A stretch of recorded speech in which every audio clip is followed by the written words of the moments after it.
Hey foodies, welcome to liveloveloverecipes.com. இன்றைக்கி நம்ம சேனலில் நம்ம பார்க்க போகிற ரொம்பவே ஸ்பெஷலான ரெசிபி என்னென்னு பார்த்தீங்கன்னா மா இஞ்சி தொக்கு எப்படி செய்யலாம் அப்படிங்கிறது தான். இந்த மா இஞ்சி ரொம்பவே நம்மளுக்கு ஹெல்ப்ஃபுல்லான ஒரு விஷயம். டைஜஸ்டிவ் ப்ராப்ளம்ஸை க்யூர் பண்ணுறதுலேருந்து, நம்மளோட ஸ்கின் ப்ராப்ளம்ஸை சால்வ் பண்ணுறதுலேருந்து, நமக்கு காஃப் அண்ட் கோல்டு வராமல் தடுக்கிறதுலேருந்து நிறைய விஷயத்துக்கு இது ஹெல்ப்ஃபுல்லாக இருக்குது. இந்த மா இஞ்சி பார்த்திங்கன்னா ஒரு வகையான டர்மரிக் ஃபேமிலியை சார்ந்தது தான். இது எப்படி இருக்குன்னு பார்த்தீங்கன்னா, கட் பண்ணிங்கன்னா ஒரு மேங்கோ ஸ்மெல் வரும். இது பார்த்திங்கன்னா அப்படியே டர்மரிக் மாதிரியே இருக்கும். ஸோ இந்த இஞ்சி it is like a cross over between mango, turmeric and ginger அப்படின்னு சொல்லலாம். இதை செஞ்சு ஒரு 1 வீக்குக்கு ஸ்டோர் பண்ணிக்கிட்டோம் அப்படின்னா கிட்டத்தட்ட எல்லா சவுத் இண்டியன் ஃபுட் ரெசிபீஸுக்கும் இதை நம்ம சைட் டிஷ்ஷாக தொட்டு சாப்பிட்லாம். அவ்வளோ சூப்பராக ஹெவன்லியாக இருக்கும். வாங்க இதை எப்படி பண்ணலான்றதை பார்க்கலாம்.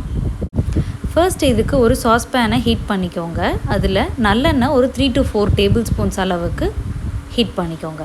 நல்லெண்ணெய் நல்லா சூடானதுக்கு அப்புறமா கொஞ்சமாக கடுகு உளுந்தம் பருப்பு பொரிய விடுங்க. இதெல்லாம் நல்லா பொரிஞ்சு வரும்போது கொஞ்சமாக பெருங்காயத்தூள் ஆட் பண்ணிக்கோங்க. இப்போது நான் மா இஞ்சியை நல்லா துருவி வச்சுருக்கேன். இந்த கேரட்லாம் நம்ம துருவோம் இல்லையா, அதுலேயே நீங்கள் கிரேட் பண்ணிக்கலாம். தோலெல்லாம் நல்லா எடுத்துட்டு நல்லா வாஷ் பண்ணிவிட்டு அதுக்கப்புறமா அழகாக துருவி இந்த மாதிரி ரெடி பண்ணிக்கோங்க. அதை ஆட் பண்ணி எல்லாத்தையும் நல்லா கலந்து விட்டுருங்க. ஒரு 2 to 3 மினிட்ஸ் இது அப்படியே நல்லா சாட்டே ஆகணும். இப்போது இது வேகமாக சாட்டே ஆகிறதுக்காக இதுக்கு தேவையான அளவுக்கு சால்ட்டை இப்போயே ஆட் பண்ணிவிட்டு எல்லாத்தையும் நல்லா கலந்து விட்டுடலாம். இப்போது இந்த மா இஞ்சியிலேருந்து வர்ற ரா ஸ்மெல் லைட்டாக போனதுக்கு அப்புறமா தான் நம்ம இதில் ஸ்பைஸ் பவுடர்ஸ்லாம் ஆட் பண்ணணும்.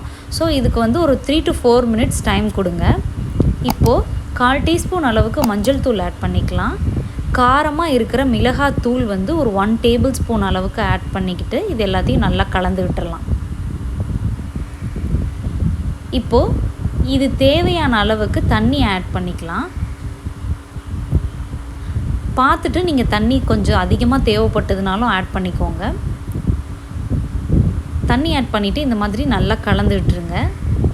இது ஓரளவுக்கு நல்லா கொதிக்கணும். ஸோ ஒரு லோ மீடியம் ஃப்ளேம்லேயே வச்சு கொதிக்க விடுங்க. இப்போ ஒரு 1 டீஸ்பூன் அளவுக்கு புளி பேஸ்ட் நான் ஆட் பண்ணுறேன். இன்கேஸ் உங்ககிட்ட புளி பேஸ்ட்டாக இல்லை அப்படின்னா கொஞ்சமாக ஒரு சின்ன நெல்லிக்காய் சைஸ் புளியை தண்ணியில் ஊற வச்சுட்டு அதை இதில் ஆட் பண்ணிக்கோங்க. நல்லா கரைச்சிட்டு வடிகட்டி ஆட் பண்ணிக்கோங்க.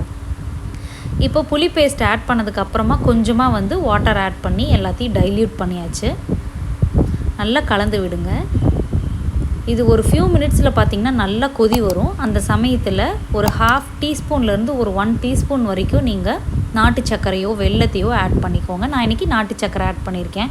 எல்லாத்தையும் நல்லா கலந்து விட்டுட்டு இது நல்லா எண்ணெய் பிரிஞ்சு வரணும். அதே சமயத்தில் நம்ம ஆட் பண்ண மஞ்சள் தூள் மிளகாய் தூள்லேருந்து வர ரா ஸ்மெல்லும் போகணும்.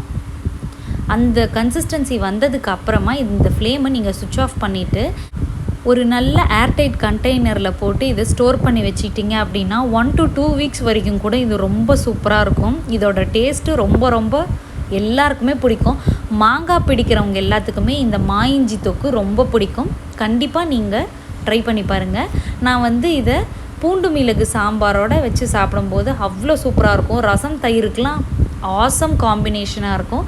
நீங்களும் இதை ட்ரை பண்ணி பார்த்துட்டு எப்படி வந்ததுன்றதை கண்டிப்பாக கமெண்ட்ஸில் சொல்லுங்கள்.